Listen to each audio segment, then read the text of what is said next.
Hello, good morning to all. आज अपने physics का चैप्टर नंबर 2 का आगे वाला टॉपिक देखेंगे, जिस टॉपिक का नाम है आवेशों की निकाय की विद्युत स्थितिज ऊर्जा। अब ये विद्युत स्थितिज ऊर्जा क्या होती है उसके बारे में समझेंगे। बराबर। तो मान लेते कि अपने पास में दो आवेश है। एक आवेश जो है वो Q1 है। बराबर। अब इसका खुद का अपना एक विद्युत क्षेत्र होगा और दूसरा आवेश जो है वो मान लेते हैं Q2 है। अब Q2 आवेश को Q1 की तरफ लाना है। बराबर। अब Q1 जो आवेश है वो मान लेते कि प्लस है और Q2 आवेश भी मान लेते प्लस आवेश है, धनात्मक आवेश है। तो Q2 आवेश जो है वो Q1 आवेश की तरफ अपने आप तो आएगा नहीं। क्यों? क्योंकि इसकी प्रकृति ऐसी है कि Q1 और Q2 जो है वो एक दूसरे को प्रतिकर्षित करेगा, मतलब इसके विपरीत दिशा में जाने की कोशिश करेगा। लेकिन अपने को Q2 को उसके समीप लाने की कोशिश करना है। तो उसके समीप लाने के लिए अपने आप तो होगा नहीं, तो उसके लिए अपने को कार्य करना पड़ेगा। तो उसको पास में ले जाने के लिए अपने को कुछ ना कुछ तरीके का बल लगाना पड़ेगा, कुछ भी करना पड़ेगा और अपने को कार्य करना पड़ेगा।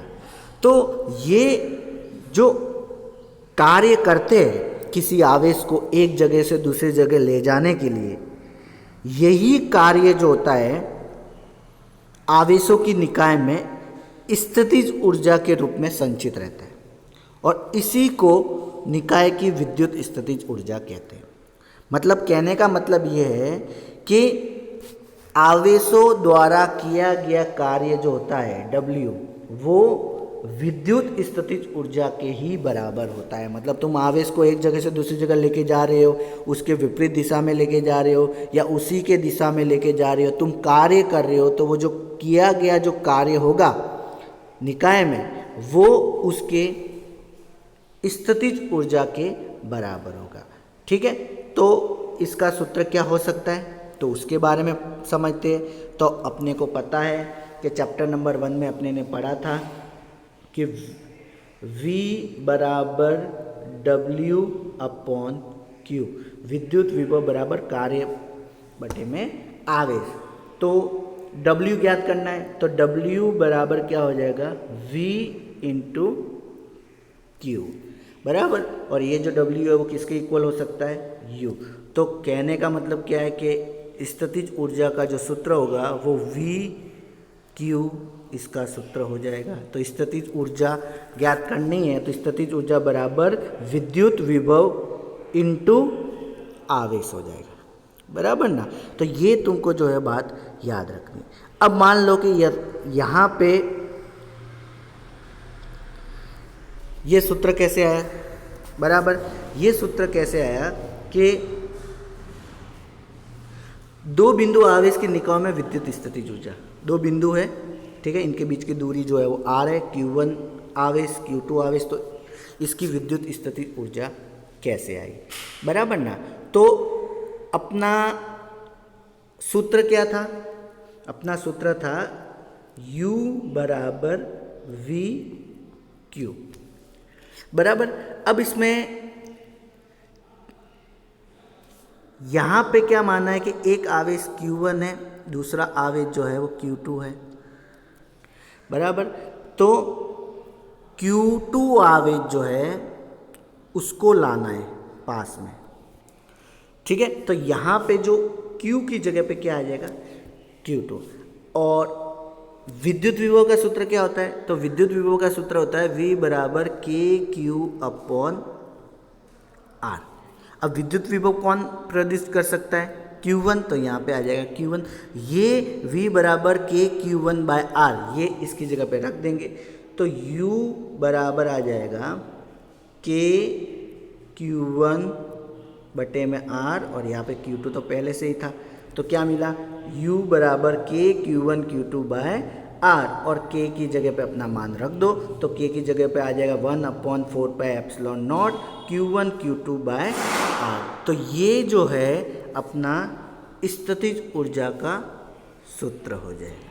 बराबर ना। तो 1/4πε0 Q1 Q2 बटे में R। तो ये तुमको याद रखना, और इसको इस तरह से भी लिख सकते हैं U बराबर V Q।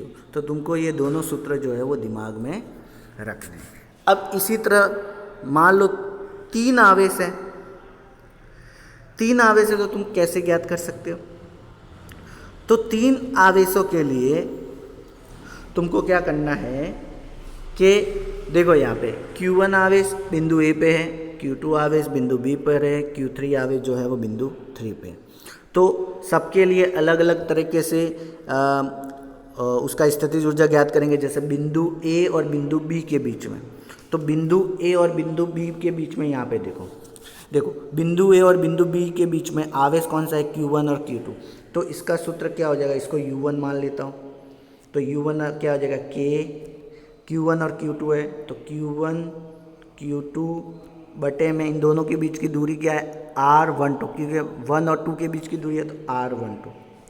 ठीक है, ये U1 के लिए हो गया। इसी तरह इसकी दूरी क्या होगी? B से C की दूरी, तो इसकी भी देखते तो K Q2 से Q3 है तो Q2 Q3 अपॉन में क्या आ जाएगा? R23 है तो R23। इसी तरह इसके लिए क्या होगा? तो देखो A और C, तो A और C में क्या है? Q1 और Q3 है तो यहाँ पे U3 आ जाएगा। तो K Q1 Q3 upon R13। ये तीनों के लिए अलग अलग, AB के लिए स्थितिज ऊर्जा, BC के लिए स्थितिज ऊर्जा और AC के लिए स्थितिज, तीनों की स्थितिज ऊर्जा को अपने जोड़ देंगे तो सब में कॉमन क्या आ रहा है? K कॉमन आ रहा है। ठीक है, तो K का मान क्या होता है? 1/4πε0 आ गया, और K निकलेगा तो यहाँ पे क्या बचेगा? Q1 Q2, तो यहाँ पे आ गया Q1 Q2 और R12।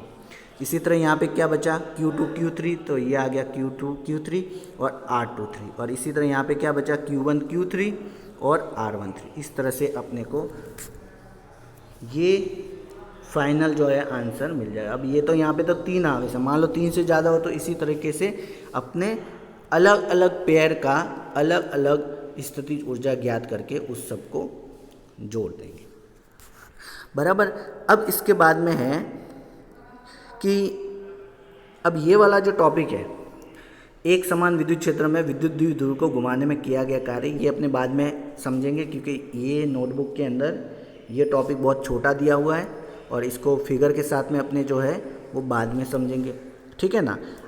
सबसे पहले अब पढ़ लेते हैं, सिंपल टॉपिक है। ठीक है, चालक।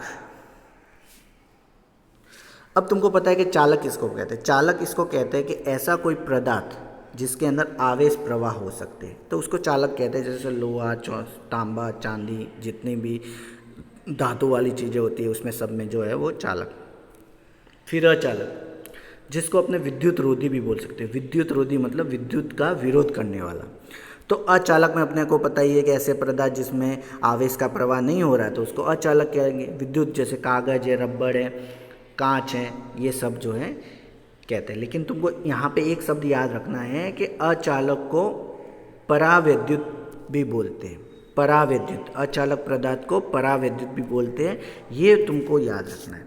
अब यहाँ पे जितने भी परावैद्युत जो पदार्थ होते हैं तो उसकी प्रॉपर्टी क्या होती है उसके बारे में ध्यान से समझना। देखो, जैसे मान लो कि कोई भी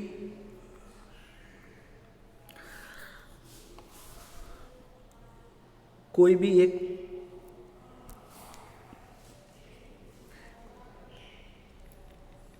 परमाणु है, उस परमाणु में नाभिक बीच में होता है और इलेक्ट्रॉन जो है उसके चारों तरफ घूमता रहता है। अब जैसे मान लो कि मैंने एक ऐसा परमाणु लिया जिसके अंदर एक प्रोटॉन है और एक इलेक्ट्रॉन है। अब अभी जो है वो इलेक्ट्रॉन जो है वो परमाणु के अंदर है। क्यों? क्योंकि परमाणु के अंदर का जो इलेक्ट्रॉन है वो नाभिक ने उसको एकदम स्ट्रांगली उसको पकड़ा हुआ है। ठीक है ना, क्योंकि इनके दोनों के बीच में एक तरह से बहुत ही आकर्षण बल जो है वो लग रहा है, जिसकी वजह से वो इलेक्ट्रॉन उसके बाहर नहीं चल रहा। अब मान लो कि इस परमाणु को किसी समांतर विद्युत क्षेत्र में रख देते हैं, ठीक है, समांतर विद्युत क्षेत्र ई, जो तुमने चैप्टर नंबर 1 में पढ़ा। अब समांतर विद्युत क्षेत्र में तुमने पढ़ा है कि विद्युत क्षेत्र कहाँ से स्टार्ट होता है, विद्युत क्षेत्र कहाँ से स्टार्ट होता है, तो विद्युत क्षेत्र स्टार्ट होता है प्लस से और कहाँ जाता है, माइनस में। तो अब यहाँ पे देखेंगे कि ये विद्युत क्षेत्र जो बाहर से लगाया हुआ है वो बहुत ही पावरफुल है, स्ट्रॉन्ग है। तो पावरफुल होने की वजह से इलेक्ट्रॉन और नाभिक के बीच में जो बंध है वो बंध जो है वो टूट जाता है, क्योंकि विद्युत क्षेत्र जो बाह्य विद्युत क्षेत्र है वो बहुत ही पावरफुल है, जिससे इसका बंध टूट जाता है। और बंध टूट जाने के बाद में वो इलेक्ट्रॉन जो है, जो ऋणात्मक आवेश होता है, तो वो किस साइड जाएगा, इस साइड तो जाएगा नहीं, क्योंकि ऋणात्मक प्रतिकर्षण होता है, तो धनात्मक की साइड जाएगा। धनात्मक की साइड जाएगा मतलब इलेक्ट्रॉन इस साइड जाने की कोशिश करेगा, बराबर। तो इसमें क्या होता है कि जैसे ही इसको समांतर क्षेत्र में रखते हैं तो ये जो एटम है इसका आकार कुछ ऐसा हो जाता है और ऋणात्मक आवेश जो है वो प्लस की साइड जाने की कोशिश करता है और धनात्मक आवेश जो है वो ऋण की तरफ कोशिश करता है। तो अपने क्या देखते हैं कि पहले परमाणु के अंदर धन आवेश, नाभिक और इलेक्ट्रॉन जो है वो एक दूसरे से बंद कर रहे थे, लेकिन जैसे ही बाह्य विद्युत क्षेत्र प्रवाहित करने पर इसके अंदर इलेक्ट्रॉन और प्रोटॉन के बीच में कुछ दूरी उत्पन्न हो जाती है और एक साइड नेगेटिव आयंस हो जाते हैं, एक साइड पॉजिटिव आयन। तो इस तरह का जो स्ट्रक्चर जो है वो प्रोड्यूस होता है, इसी को बोलते हैं विद्युत द्विध्रुव आघूर्ण। इसको विद्युत द्विध्रुव आघूर्ण कहते हैं। द्विध्रुव मतलब डायपोल, डायपोल मतलब negative dipole and positive dipole. और इसी घटना को अपने परावैद्युत का ध्रुवण कहते हैं। ध्रुवण मतलब ध्रुव, उत्तरी ध्रुव और दक्षिणी ध्रुव होता है, तो यहाँ पे अपना ये वाला दो ध्रुव हो गए, एक तो ऋणात्मक हो गया और एक धनात्मक हो गया। इस तरह का जो घटना उत्पन्न होती है इसी को परावैद्युत का ध्रुवण कहते हैं। परावैद्युत इसलिए क्योंकि ये पहला तो जो है वो अचालक होता है, दूसरा इसके अंदर डायपोल उत्पन्न हो गए, इसलिए उसको ध्रुवण कहते हैं। तो ये घटना जो है वो ज़्यादातर अचालक पदार्थ होते हैं उसके अंदर देखने को मिलती है, ठीक है। फिर इसके बाद में है चालक की धारिता। धारिता मतलब क्या होता है, ठीक है ना। तो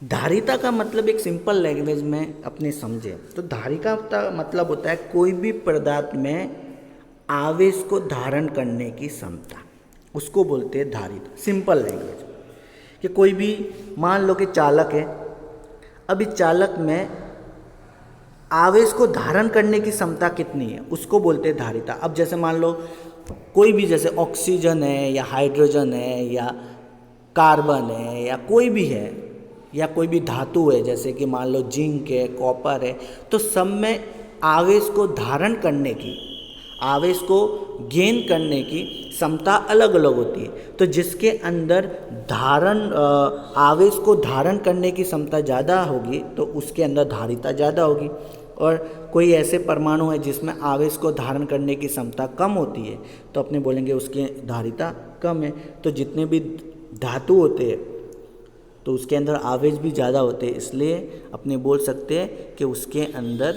धारिता का मान ज़्यादा होता है, और अचालक होते हैं उसके अंदर धारिता का मान जो है कम होता है। तो सबसे पहले क्यू कोई भी विलगित निकाय है, जैसे मान लो कोई भी निकाय है, कोई भी सिस्टम है, अब इसके अंदर क्यू के मान बढ़ेगा, आवेश का मान बढ़ा रहे, तो आवेश का मान बढ़ाएंगे तो क्या बढ़ेगा, तो आवेश का मान बढ़ाएंगे तो सिंपल सी बात है कि एक सूत्र था V बराबर KQ/R, मतलब आवेश बढ़ेगा तो क्या बढ़ेगा, विभव बढ़ेगा कि नहीं बढ़ेगा? तो अपने क्या बोलेंगे कि आवेश जो है वो विभव के समानुपाती है, बराबर ना। तो मान लो कोई भी तुम्हारे में वायर है, उस वायर में जितना ज़्यादा आवेश उत्पन्न होगा तो अपने बोलेंगे उसके अंदर विद्युत विभव का मान भी बढ़ेगा, और विद्युत विभव का मान बढ़ेगा तो अपने बोलेंगे उसके अंदर विद्युत क्षेत्र का मान भी बढ़ेगा, बराबर ना। क्योंकि Q का मान जो है वो विद्युत विभव और विद्युत क्षेत्र के समानुपाती होता है। तो यहाँ पे क्या हुआ कि पहली कंडीशन क्या है कि कोई भी आवेश, कोई भी चालक में, विलगित चालक में आवेश Q जो है बढ़ाने पर उसके अंदर विद्युत विभव का मान भी बढ़ेगा। तो Q समानुपाती हो जाएगा V। अब समानुपाती हटेगा तो सिंपल सी बात है, समानुपाती नियतांक लगेगा, और समानुपाती नियतांक जो होगा वो C होगा। तो Q बराबर CV, ठीक है, ये तुमको याद रखना है। अब Q बराबर CV जो है ये अपने को मिल गया, तो Q बराबर CV। तो यहाँ पे C जो है वो नियतांक है, ठीक है, धारिता का नियतांक। अब ये नियतांक का मान ज्ञात करना हो तो C बराबर हो जाएगा QV, बराबर। तो C का फॉर्मूला हो जाएगा Q बटे में V, और इसका मात्रक जो हो जाएगा कूलाम पर वोल्ट, क्योंकि आवेश जो होता है वो कूलाम में होता है और विभव जो होता है वो वोल्ट में होता है। तो कूलाम पर वोल्ट इसका सूत्र हो जाएगा, बराबर ना। तो ये तुमको बात याद रखनी है, ठीक है।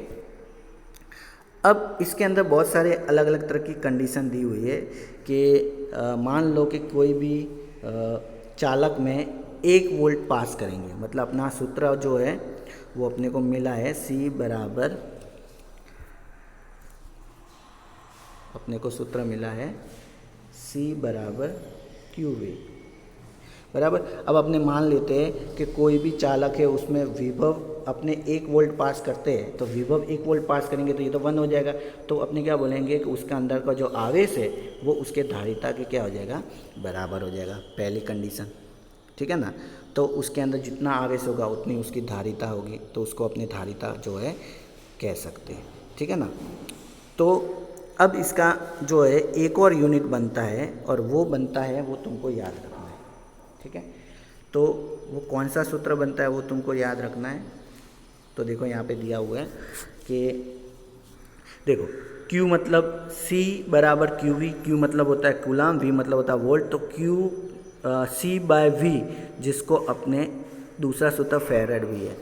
फेरेड इसलिए क्योंकि ये जो धारिता जो है वो साइंटिस्ट फेरेड ने अपने को समझाया था, बराबर ना। तो इसका C बराबर QV, तो इसका ऊपर आ जाएगा Q। अब V बराबर क्या होता है W बाय Q, तो Q ऊपर चला गया तो Q स्क्वायर बटे में W, और इसका जो है जो आंसर होगा वो m-1 L-2 T-4a का स्क्वायर, ठीक है। ये सब बातें तुमको याद रखनी है, बेसिक बातें हैं। अब इसके बाद में देखो, ये तुमको याद रखना है, सवाल कोई भी होता है तो उसमें दिया हुआ होता है, तुमको याद रखना है 1 माइक्रोफेराडे, ठीक है, इसको बोलते हैं माइक्रोफेराडे। 1 माइक्रोफेराडे जो होता है वो 10⁻⁻⁶ फेराडे के बराबर होता है। फिर 1 नैनोफेराडे, 1 नैनोफेराडे जो होता है वो 10⁻⁹ फेराडे, और 1 पिकोफेराडे जो होता है वो 10⁻12 फेराडे के बराबर होता है, ठीक है। तो ये सब जो है वो बेसिक बात है। अब इसके बाद में है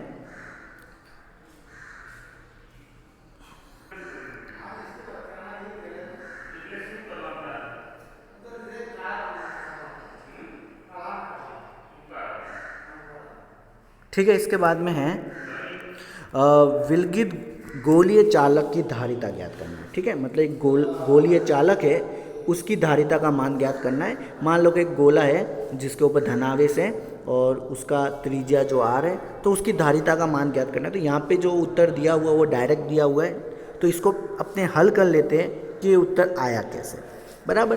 तो अपने को धारिता का मान ज्ञात करना है, तो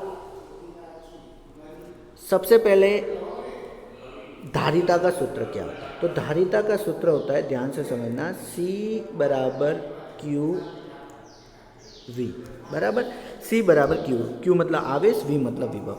अब अपने को पता है कि विभव का सूत्र, तो विभव का सूत्र होता है के क्यू बटे में आर।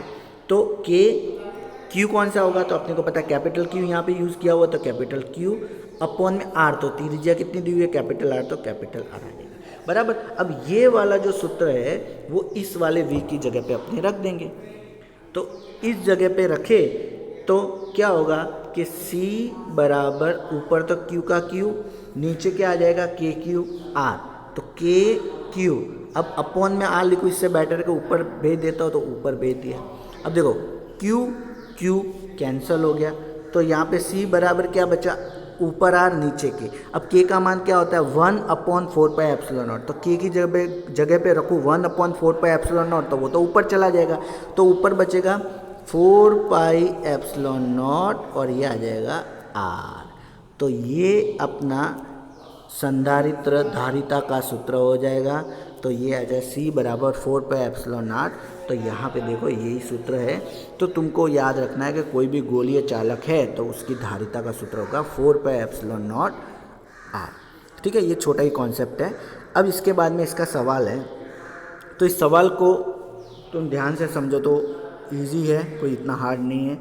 ठीक है, तो इसके अंदर देखो पृथ्वी जो है, पृथ्वी को 6400 किलोमीटर त्रिज्या का विलगित गोलीय चालक मानकर इसकी वैद्युत धारिता की गणना करो। तो यहाँ पे देखो R दिया हुआ है, R दिया हुआ है अपने को 6400 किलोमीटर। ठीक है, तो इसको सबसे पहले मीटर में बदल देते हैं। तो मीटर जो होता है वो अपने बोल सकते हैं कि किलोमीटर का मीटर ज्ञात करना है, तो अपने क्या कर देते हैं 3 और 4, मतलब यहाँ पे R बराबर हो जाएगा 6.4 10⁶ मीटर हो जाएगा। ठीक है, तो अब यहाँ पे देखो R का मान दिया हुआ है। ठीक है, और K की जगह पे क्या रखना है अपने को, K की जगह पे रखना है अपने को 81। तो यहाँ पे क्या लिखा, यदि पृथ्वी के चारों ओर जल होता तो धारिता कितनी होगी। ठीक है ना, तो पहले तो अपने को विद्युत धारिता ज्ञात करनी है। तो विद्युत धारिता ज्ञात करने तो देखो R जो है 6400 किलोमीटर दिया हुआ है, तो इसको मीटर में बदल दिया। अब अपने को धारिता ज्ञात करने का जो सूत्र है वो अपने को पता ही है कि C बराबर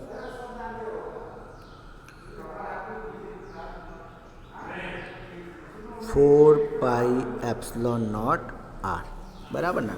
तो 4πε0 की वैल्यू ज्ञात कर लेते हैं। तो 4πε0, तो इसकी वैल्यू तो फिक्स होती है, याद रखनी है 1/9 × 10⁹ तो ये आ गई 4πε0 की वैल्यू, और r की वैल्यू अपने ने ज्ञात कर ली, तो ये आया। तो ये आया 7.11 10⁻⁴ फैराडे।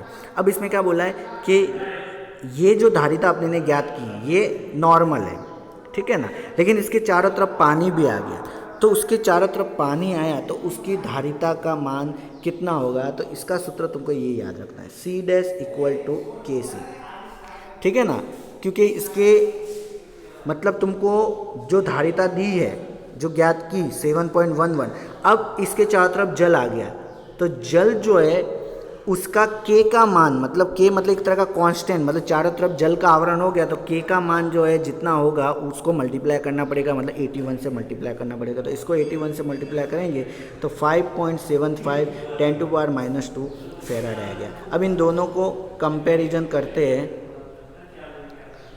ठीक है, तो तुम्हें पता करना है कि दोनों में से धारिता का मान किसका ज़्यादा है। ठीक है, तो आज अपने ने जितना पढ़ा वो उसको तुमको एक फिर से अच्छे से रिवाइज करना है।